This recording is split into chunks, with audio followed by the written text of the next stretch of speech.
आज दिवसभरात काय मोठ्या आणि महत्त्वाच्या घडामोडी घडणार आहे आपल्याला पाहायचंय आज काय विशेषमध्ये। पहिली बातमी राज्यभरात आलेल्या थंडीच्या लाटेची। धुळे आणि जळगावमध्ये तापमानाचा पारा चांगलाच उतरलाय। विशेष म्हणजे या ठिकाणी महाबळेश्वर पेक्षाही थंड वातावरण बघायला मिळतंय। याशिवाय जर आपण बघितलं तर राज्यात कुठे किती तापमान आहे ते सुद्धा आपल्याला बघायचंय। दुसरी बातमी महाआक्रोश मोर्चा संदर्भातली आहे। बीड सरपंच हत्येच्या निषेधार्थ आज जालन्यात जन आक्रोश मोर्चा काढण्यात येणार आहे। या मोर्चात देशमुख कुटुंबासह आमदार सुरेश धस, मराठा आंदोलक मनोज जरांगे सुद्धा सहभागी होणार असल्याचं कळत आहे। याशिवाय जर आपण बघितलं तर तिसरी बातमी तितकीच महत्त्वाची, कारण ही बातमी अभिनेत्री दीपिका पादुकोण हिच्या संतापाची आहे। L&Tचे CEO यांनी केलेल्या वक्तव्यावर अभिनेत्री दीपिका पादुकोण ही चांगलीच संतापली। L&Tचे CEO यांनी नेमकं कोणतं वक्तव्य केलेलं होतं, दीपिका काय म्हणाली, का तिचा संताप झाला, या संदर्भात सविस्तर माहिती आपल्याला या बुलेटिनच्या माध्यमातून जाणून घ्यायची आहे।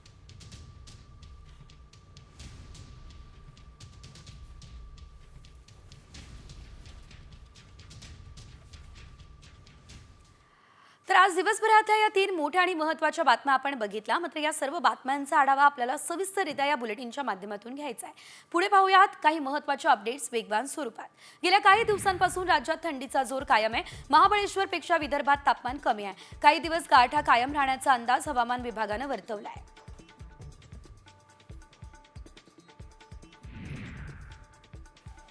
जळगाव जिल्ह्यात पुन्हा एकदा थंडीचा कडाका वाढला। गेल्या 3 दिवसांपासून तापमान 10 अंशांच्या खाली आहे। शहरात 12 किलोमीटर वेगाने वारे वाहत आहे आणि त्यामुळे थंडीची तीव्रता अधिकच जाणवते। छत्रपती संभाजीनगर हे आता थंडीने गारठलं असल्याचं दिसतंय। 10 अंश सेल्सिअस तापमानाची नोंद झाली आहे। शहर आणि ग्रामीण भागात अनेक ठिकाणी सकाळी लोक शेकोट्यांचा आधार घेत आहेत। उत्तरेतील थंड वाऱ्यांचा वेग वाढला तर पारा आणखी घसरू शकतो, ही शक्यता सुद्धा वर्तवण्यात आलेली आहे। यवतमाळ जिल्ह्यात यंदाच्या सर्वात निच्चांकी तापमानाची नोंद झाली। पारा 10.5 अंशांपर्यंत खाली आलाय। आणखी थंडीची लाट कायम राहण्याचा अंदाज आहे। थंडीमुळे रब्बीतील पिकांना फायदा होईल, मात्र नागरिकांच्या आरोग्यावर याचा परिणाम होतोय। राज्यभरातल्या थंडीचा फटका थेट धरण क्षेत्रात मासेमारी करणाऱ्या मच्छीमारांना बसला। थंडीची लाट पसरल्यानं आठवडाभरापासून मासळ्या तळ्यापासून वर येत नाहीये। त्यामुळे आता मच्छीमारांनी टाकलेलं जाळं गेल्या अनेक दिवसांपासून धरण क्षेत्रात माशाविना पडून आहे।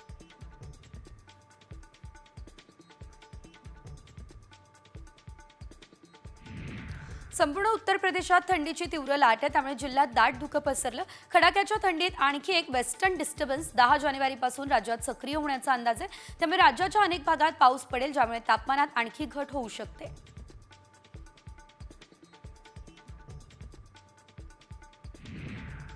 मुंबईमधले बांधकाम, प्रदूषण वाढवणारी वाहनं, बेकरीतून निघणारा धूर यामुळे मुंबईकरांचा श्वास कोंडला जातोय। हायकोर्टाने चिंता व्यक्त करत पालिकेसह राज्य प्रदूषण नियंत्रण मंडळाला झापलंय। प्रदूषणाबाबत सातत्यानं आदेश देऊनही सरकार झोपलंय, या शब्दात हायकोर्टानं आता ताशेरे ओढलेत।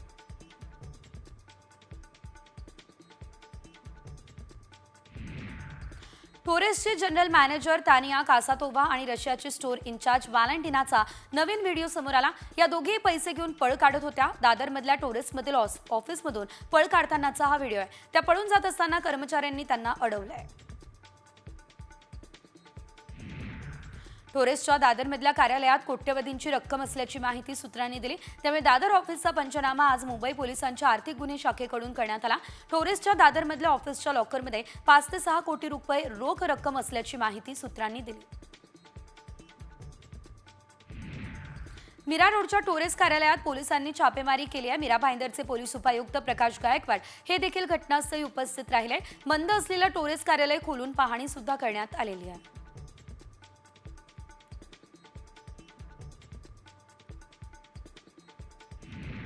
पुण्यातील शुभदा केदारे या तरुणीच्या हत्येचा व्हिडिओ समोर आला। ऐन गर्दीच्या वेळी मारेकऱ्यानं शुभदावर कोयत्यानं वार केले आणि तिची हत्या केली आहे। तरुणी मदतीसाठी ओरडत राहिली आहे, मात्र यावेळेस कुणीच पुढे आलेलं नाही आहे। आरोपी कृष्णा कनोजा हा तिच्यावर सपासप कोयत्यानं वार करत होता आणि त्यानंतर घटनास्थळी खुलेआम वावरतही होता।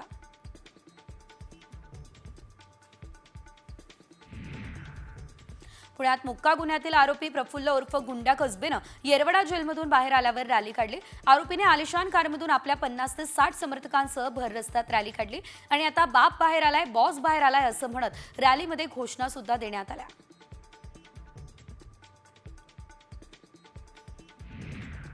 बीकेसी आयकर विभागात काम करणारा कंत्राटी चालकच तोतया आयकर अधिकारी म्हणून वावरत होता आणि या प्रकरणी गुन्हे शाखेने तोतया रिंकू शर्माला तळोजातून अटकही केली आहे। झडती घेतल्यानंतर त्याच्याकडे आय कार्ड, बनावट शिक्के, नियुक्तीपत्रक आणि कागदपत्रक सापडली। आरोपीला 5 दिवसांची पोलीस कोठडी सुनावण्यात आलेली आहे। सोलापूरमधल्या 2 भावंडांना जीएसटी विभागाकडून अटक करण्यात आली। जीएसटी विभागाची दिशाभूल करून या व्यापारी भावंडांनी तब्बल 10 कोटींचा घोटाळा केलाय। सोलापूरमध्ये जीएसटी विभागाची आतापर्यंत मोठी कारवाई झालेली आहे।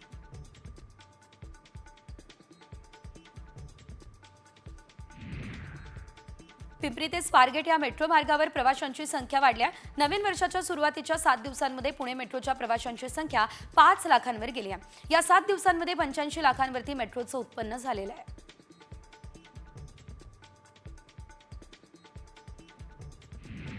नागपूरला आता 2 स्लीपर वंदे भारत ट्रेन मिळण्याची शक्यता आहे। तसा प्रस्ताव नागपूर विभागाकडून भारतीय रेल्वे बोर्डाकडे सादर करण्यात आला। महाराष्ट्रात वंदे भारत स्लीपरचा मान हा नागपूरला मिळण्याची शक्यता आहे।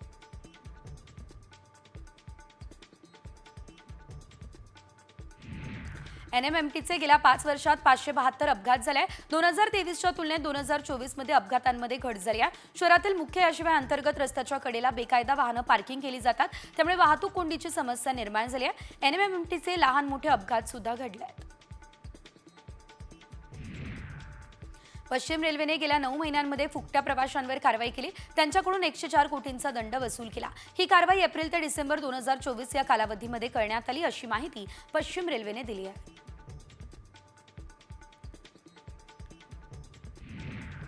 मुंबईकरांनी आता इलेक्ट्रिक वाहनांना पसंती दिली आहे। दिवसेंदिवस पेट्रोलचे वाढते दर आणि प्रदूषणावर चांगला उपाय म्हणून इलेक्ट्रिक वाहन वापराकडे नागरिकांचा कल आहे। तर सहज चार्ज करता येत असल्यानं खरेदी करण्याकडे देखील नागरिकांचा ओढा हा सध्या वाढला आहे।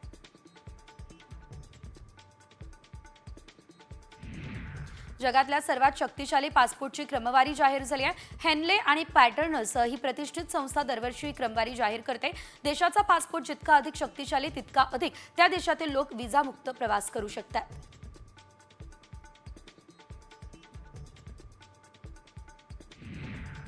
सिडकोने आता त्यांच्या 26,000 घरांची किंमत जाहीर केली। मात्र या किमती पाहून नागरिकांनी तीव्र नाराजी व्यक्त केली आहे। गोरगरीब कुटुंबांना सिडकोचं घर परवडणार नाही, ही प्रतिक्रिया नागरिकांकडून समोर येते।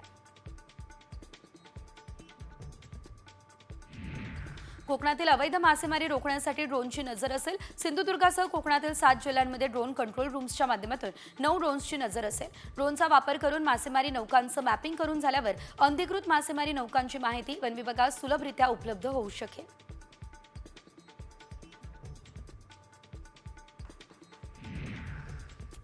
नंदुरबारमधल्या छत्रपती शिवाजी महाराज नाट्य मंदिर सील करण्यात आलं। नाट्य मंदिरानं मालमत्ता कर न भरल्यानं नंदुरबार नगरपालिकेने ही कारवाई केली। थकीत कराबाबत नोटीस सुद्धा लावण्यात आलेली आहे। महाराष्ट्राची आई अर्थातच कुलस्वामिनी तुळजाभवानी मातेच्या शाकंभरी नवरात्र महोत्सवाच्या आजच्या 3ऱ्या दिवशी मुरली अलंकार महापूजा मांडण्यात आली। देवीला शिवकालीन दागिन्यांचा पेहराव सुद्धा करण्यात आला।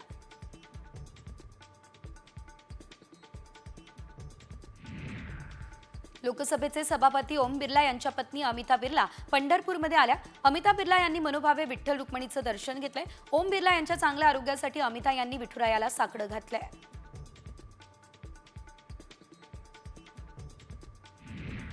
बुलढाण्याच्या शेगाव तालुक्यात केस गळतीच्या रुग्णांची संख्या वाढते आहे। तालुक्यातील 11 गावांमध्ये 100 रुग्ण आढळले। आरोग्य विभागानं काही गावांमध्ये केलेल्या सर्वेतून हे धक्कादायक वास्तव समोर आलं, त्यामुळे स्थानिकांमध्ये सध्या भीतीचं वातावरण पसरलंय। पाण्याच्या योग्य नियोजनासाठी आता गुरुवारी झालेल्या बैठकीत आढावा घेण्यात आलेला आहे।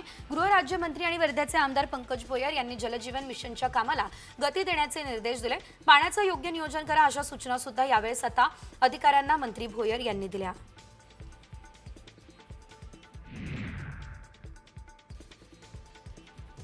नांदेडच्या हिमायतनगर तालुक्यातील बोरगडी रस्त्याच्या कामाचा दर्जा गावकऱ्यांनी उघड केला। या रागातून आता गुत्तेदार सुरेश पळशीकर गावकऱ्यांवरती धावून गेले असल्याचं पाहायला मिळालं आणि मारहाणीची भाषा वापरली। या भांडणाचा व्हिडिओ सध्या समोर आला आणि या संदर्भात दाद कुठे मागायची हा प्रश्न सुद्धा गावकरी विचारतायत।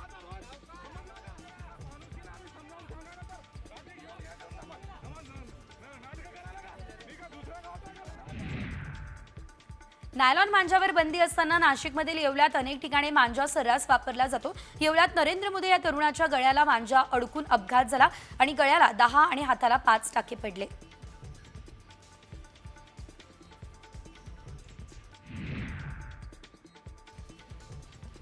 मल्पी कर्नाटक या ठिकाणी मासेमारी नौका रत्नागिरीमधील गोडप पावस समुद्रात अतिक्रमण करत होती. दरम्यान मच्छीमारांकडून माहिती मिळताच रत्नागिरी जिल्ह्याची गस्ती नौका त्या ठिकाणी दाखल झाली. 40 हायस्पीड ट्रॉलर नौका बेकायदेशीर मासेमारी करत असल्याचं निदर्शनास आलं. नौकांचा पाठलाग करत त्यातील एक मल्पी नौका ही ताब्यातही घेण्यात आलेली आहे.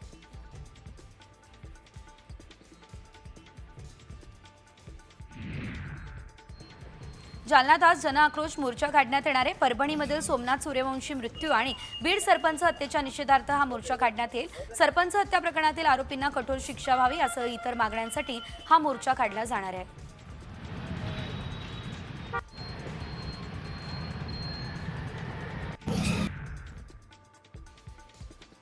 जालन्यात आज निघणाऱ्या जनआक्रोश मोर्चाच्या पार्श्वभूमीवर मराठा कार्यकर्त्यांना पोलिसांनी नोटीस बजावली. 3 मराठा कार्यकर्त्यांना कलम 168 प्रमाणे नोटीस बजावण्यात आली. मोर्चा दरम्यान कायदा आणि सुव्यवस्थेचा प्रश्न निर्माण झाल्यास कायदेशीर कारवाईचा इशारा सुद्धा यावेळेस देण्यात आलेला आहे.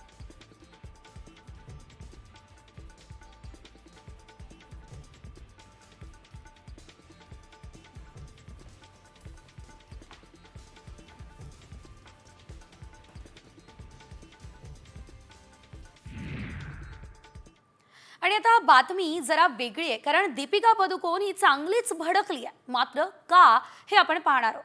L&T यांच्या सीईओनी केलेल्या वक्तव्यावरती आता अभिनेत्री दीपिका पदुकोण ही संतापली. कामाच्या ठिकाणचं वर्क कल्चर आणि रविवारच्या दिवशी काम करण्याबद्दल L&Tचे सीईओ SN सुब्रमण्यम यांनी केलेलं एक वक्तव्य सध्या चर्चेत आहे. रविवारी सुद्धा काम करावं, आठवड्यात 90 तास काम करावं असं ते म्हणताय. यावर दीपिकानं हे शॉकिंग असल्याचं म्हटलं. वरिष्ठ पदावरील लोकांची अशी मतं धक्कादायक आहे असंही ती म्हणाली. दीपिकानं मानसिक आरोग्याचा मुद्दा देखील या दरम्यान उपस्थित केलेला आहे.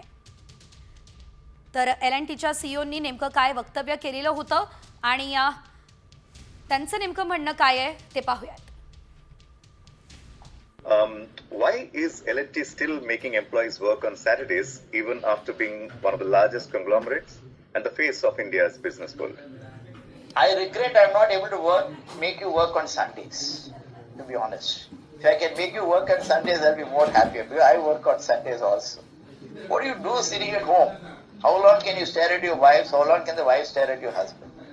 Come on, get to the office and start working. तर दीपिका पादुकोण या प्रकरणाचा उल्लेख शॉकिंग असा का करतेय, तिनं नेमकं काय म्हटलं तेही पाहूयात.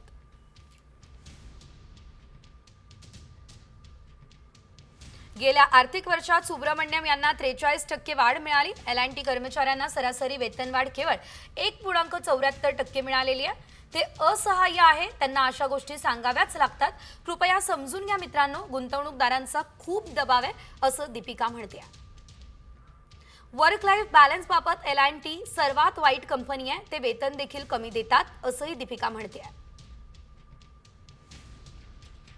कॅम्पस इंटरव्ह्यूद्वारे आलेले 90% पेक्षा अधिक फ्रेशर्स पहिल्या 3 वर्षांमध्ये कंपनी सोडतातच. 50 ते 60% पहिल्याच वर्षी निघून जातात असंही एका युजरनं यावेळेस म्हटलेलं आहे. तर एकंदरीत आपण जर बघितलं तर L&T कंपनीचे संस्थापक आणि दीपिका यांच्यामधला हा वाद समोर आलाय. पुन्हा एकदा घेऊयात बातम्यांचा वेगवान आढावा. सांगलीच्या कुरपमध्ये या ठिकाणी 10 ते 15 एकर ऊस जळून खाक झालाय. फडातील 65 शेतकऱ्यांना पेटवलेला आहे आणि वाऱ्याने खरं तर ही आग शेजारी ऊसाला लागलेली आहे. पाहता पाहता आगीने रौद्ररूप धारण केलंय. यात विहिरीवरील सोलर सेट जळून खाक झालाय.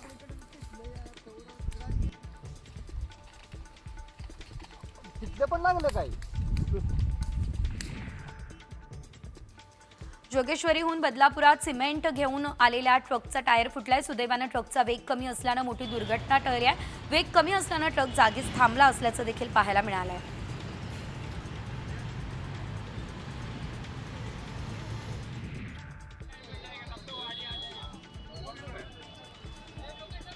डोंबिवलीमधल्या प्रीमियर रुग्णवाल गार्डनजवळ आता नवी मुंबईच्या इलेक्ट्रिक मिनी बसला आग लागली. बस चालकाच्या सतर्कतेमुळे प्रवाशांचे प्राण वाचले. अग्निशमन दलाकडून आग विझवण्यात मात्र यश आलंय.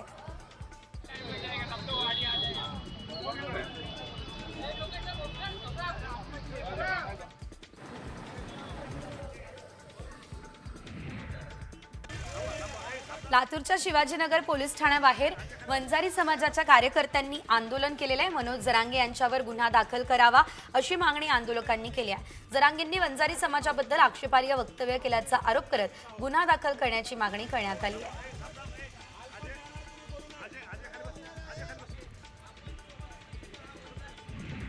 संगमनेर तालुक्यातील सावरगावात चालकाच्या बेजबाबदारपणामुळे स्कूल बसचा अपघात झाला। बस चालवताना चालक फोनवर बोलत होता, त्यामुळे चालकाचं बसवरील नियंत्रण सुटलं आणि बस थेट विजेच्या खांबाला धडकली। सुदैवाने या दुर्दैवी घटनेत कोणती जीवितहानी झालेली नाही।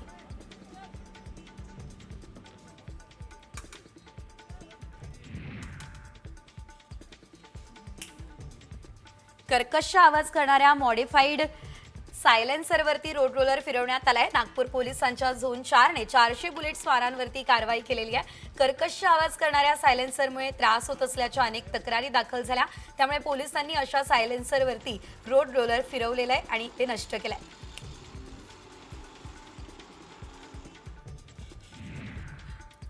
मीरा भाईंदर शहरात अनधिकृत बांधकामांचा सुळसुळाट बघायला मिळतोय। काशीगाव व पोलीस ठाण्याच्या बाजूला असलेल्या अनधिकृत बांधकामांवर महापालिकेकडून कारवाई सुद्धा आता करण्यात आली असल्याचं पाहायला मिळतंय।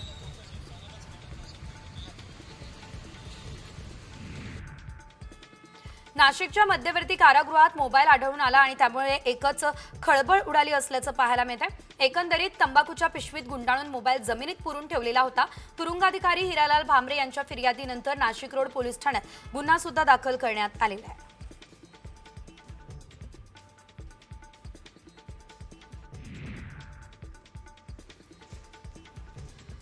लातूरमध्ये प्रेम प्रकरणातून 18 वर्षीय युवकाला बेदम मारहाण करण्यात आलेली आहे। उपचारादरम्यान युवकाचा मृत्यू झालेला आहे। मृताच्या नातेवाईकांची लक्ष्मण हाकेंनी भेट घेत आरोपींना कठोर शिक्षा व्हावी अशी मागणी केली।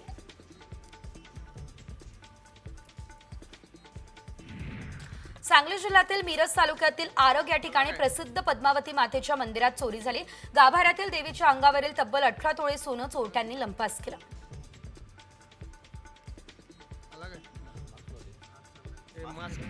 बदलापुरात उत्तर भारतीय रहिवाशांनी आता सोसायटीच्या अध्यक्षालाच मारहाण केली असल्याचं देखील पाहायला मिळतंय आणि या प्रकरणी बदलापूर पूर्व पोलीस ठाण्यात एनसी नोंदवण्यात आली। सोसायटीमधले उत्तर भारतीय रहिवासी मराठी रहिवाशांवर नेहमीच दादागिरी करत असल्याचा आरोप करत या रहिवाशांनी मनसेकडे दाद सुद्धा मागितली आहे।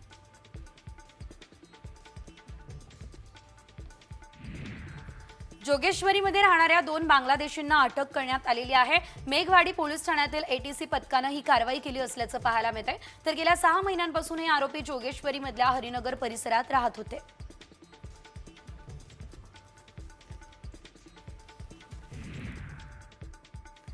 नाशिक पोलिसांनी आयफोनचे बनावट स्पेअर पार्ट विकणाऱ्या दुकानावर छापा टाकला। एमजी रोड परिसरात हे दुकान होतं, तर या ठिकाणी सर्रासपणे ग्राहकांची लूट होत असल्याचं पाहायला मिळालं। ग्राहकांच्या तक्रारीनंतर पोलिसांनी या ठिकाणी कारवाई केली आहे।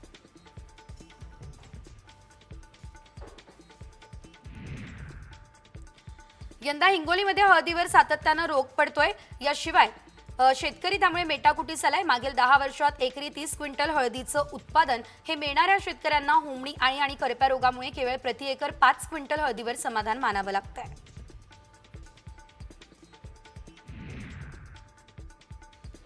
सध्या नाशिकमधील बागलाण तालुक्यासह कळवण, देवळा, मालेगाव तालुक्यात रब्बी कांदा लागवड मोठ्या प्रमाणात सुरू आहे। मात्र तालुक्यात तीव्र मजूर टंचाई भासती आहे आणि त्यालाच पर्याय म्हणून तालुक्यात यावर्षी प्रथमच मशीनद्वारे कांदा लागवडीचा प्रयोग केला जातोय। तो यशस्वी होत असल्याचं चित्र सध्या तरी पाहायला मिळतंय। देशातल्या बाजारात सोयाबीन भावातील नरमाई कायम आहे। बाजारातील आवक चांगली आहे। सोयाबीनला आजही देशातील बाजारात 3900 ते 4100 रुपयांचा भाव मिळतोय।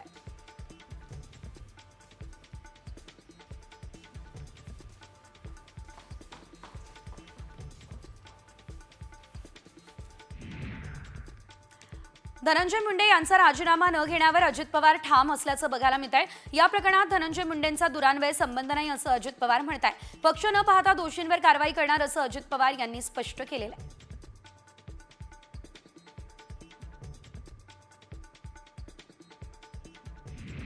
मराठा आंदोलक मनोज जरांगे पाटील यांनी धनंजय मुंडेंवर जोरदार हल्लाबोल केला। आम्ही धनंजय मुंडेंच्या नादी लागलेलो नाही, मात्र 25 जानेवारीच्या उपोषणानंतर कचाकच दाखवतो असा इशारा जरांगेंनी दिला आहे।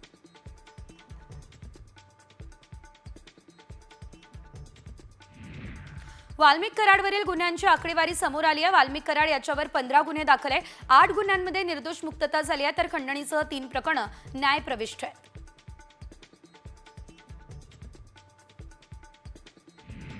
संजय राऊत, नवाब मलिक, अनिल देशमुख यांच्यावर तातडीने कारवाई करणारी ईडी वाल्मिक कराड प्रकरणामध्ये नेमकी गप्प काय आहे, हा सवाल सुप्रिया सुळे यांनी आता उपस्थित केला असल्याचं पाहायला मिळत आहे। बीड परभणीच्या प्रकरणात राजकारण बाजूला ठेवून न्याय द्यावा ही मागणी देखील त्यांनी केली आहे।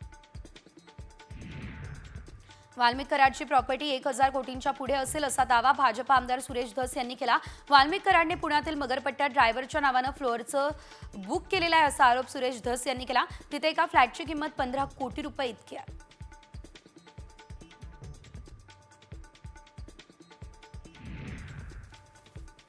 भाजपचे आमदार सुरेश धस यांनी आता आणखी एक मोठं वक्तव्य केलं। राष्ट्रवादीमधील मुन्नी ही महिला नाही तर पुरुष आहे असं म्हटलं। या मुन्नीचे सर्व कारनामे आपल्याकडे आहे असा दावा धस यांनी केला। त्यामुळे राष्ट्रवादीमधील मुन्नी नेमकी कोण ही चर्चा रंगली आहे।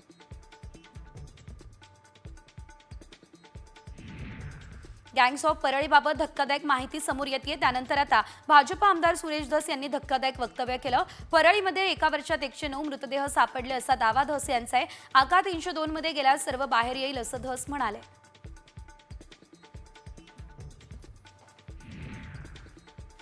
सरपंच हत्येप्रकरणी आरोपींना कठोर शिक्षेच्या मागणीसाठी जनआक्रोश मोर्चा काढण्यात आला। पैठणमधील या मोर्चात देशमुख कुटुंबीय सहभागी झाले। पैठण शहरातील कावसाणकर मैदानातून मोर्चाला सुरुवात झाली। मुंबईमध्ये शरद पवारांनी पदाधिकाऱ्यांची बैठक बोलावली असल्याचं पाहायला मिळालं। या बैठकीमध्ये जयंत पाटलांसमोर प्रदेशाध्यक्ष बदलण्याची मागणी पदाधिकाऱ्यांनी केली। प्रदेशाध्यक्ष वेळ देणारा असावा असं म्हणत जयंत पाटील यांचं पद काढून घेण्याची मागणी करण्यात आली।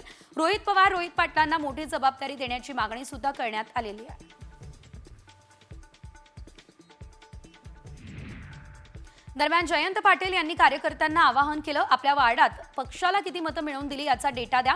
2 दिवसात डेटा दिला तर 8 दिवसात प्रदेशाध्यक्ष पदाचा राजीनामा देतो असं बैठकीत जयंत पाटील बोलले आहेत।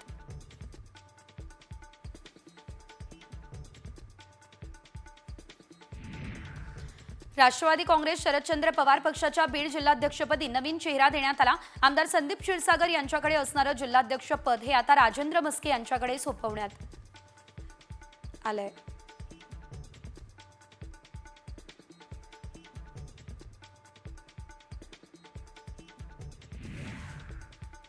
आगामी स्थानिक स्वराज्य संस्थांच्या निवडणुकांसाठी शरद पवारांनी रणशिंग फुंकलं। स्थानिक स्वराज्य निवडणुकीत 50% जागा महिलांना आणि 50% जागा तरुणांना देणार हे आश्वासन पवारांनी दिलं। ही माहिती विश्वसनीय सूत्रांकडून मिळते आहे।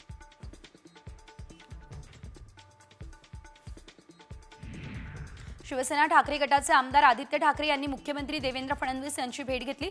मुंबईमधील विविध समस्या याशिवाय मतदारसंघातील प्रश्नांसंदर्भात ही भेट घेण्यात आली असल्याचं कळत आहे। दरम्यान आता देवेंद्र फडणवीस हे मुख्यमंत्री झाल्यानंतर आदित्य ठाकरे यांची ही तिसरी भेट घेत आहेत।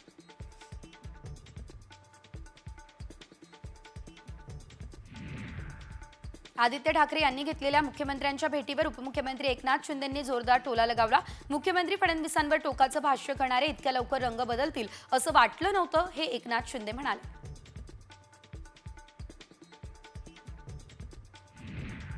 भाजप खासदार नारायण राणेंनी महापालिका निवडणुकांवर विधान केलं।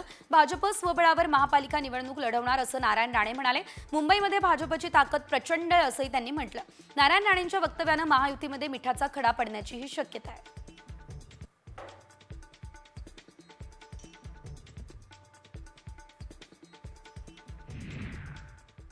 पुण्यात गेल्या काही दिवसांमध्ये गुन्हेगारी मोठ्या प्रमाणात वाढली असल्याचं आपण पाहतोय आणि पुण्यातल्या या वाढत्या गुन्हेगारीच्या पार्श्वभूमीवर राज्याचे उपमुख्यमंत्री अजित पवार यांनी पुणे पोलिसांच्या कामावर तीव्र शब्दांमध्ये नाराजी, नापसंती व्यक्त केली। वरिष्ठ पोलीस अधिकाऱ्यांना पुण्यातील गुन्हेगारीला पायबंद घालता येत नसेल तर त्यांनी काम सोडावं, या शब्दात उपमुख्यमंत्री अजित पवार यांनी आता पुणे पोलिसांच्या कार्यपद्धतीवर नाराजी व्यक्त केलेली आहे। म्हणजे एवढ्या सगळ्या जर गोष्टी तुम्हाला राज्य सरकार करून देत असेल तर मग ह्या जे काही कायदा सुव्यवस्थेचे प्रश्न निर्माण होतात, मग तिथं कुठंतरी पोलीस वरिष्ठ अधिकारी कमी पडतात असं माझं मत आहे। त्यामध्ये त्यांना जर जमत नसेल तर त्यांनी स्पष्ट सांगावं की हे आमच्या आवाक्याच्या बाहेर आहे, इतर दुसरे अधिकारी चांगले आणून ह्या सगळ्याला चाप बसवण्याचं काम, गुन्हेगारीला आळा घालण्याचं काम. तर तुम्ही सुद्धा दररोज लोकलने प्रवास करता का? तर ही बातमी तुमच्यासाठी महत्त्वाची आहे, कारण मध्य रेल्वे मार्गावर शुक्रवार, शनिवार आणि रविवारी मेगा ब्लॉक असणार आहे. त्यामुळे मध्य रेल्वेच्या वेळापत्रकात बदल होणार आहे. मध्य रेल्वे कर्जत यार्ड सुधारणा करण्यासाठी विशेष ट्रॅफिक आणि पॉवर ब्लॉक असेल, तर रेल्वे प्रशासनाला सहकार्य करावं असं आवाहन मध्य रेल्वेकडून करण्यात आलेलं आहे.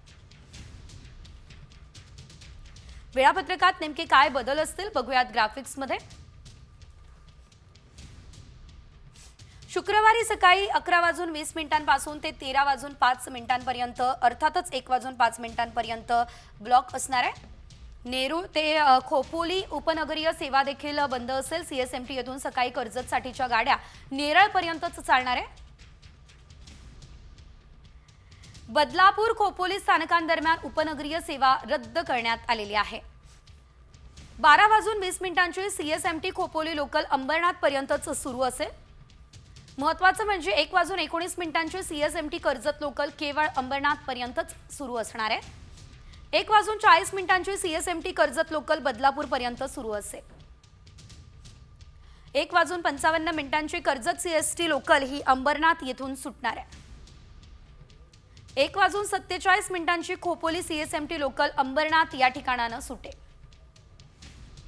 तर 3:26 कर्जत CSMT लोकल बदलापूर मधून सुटणार आहे.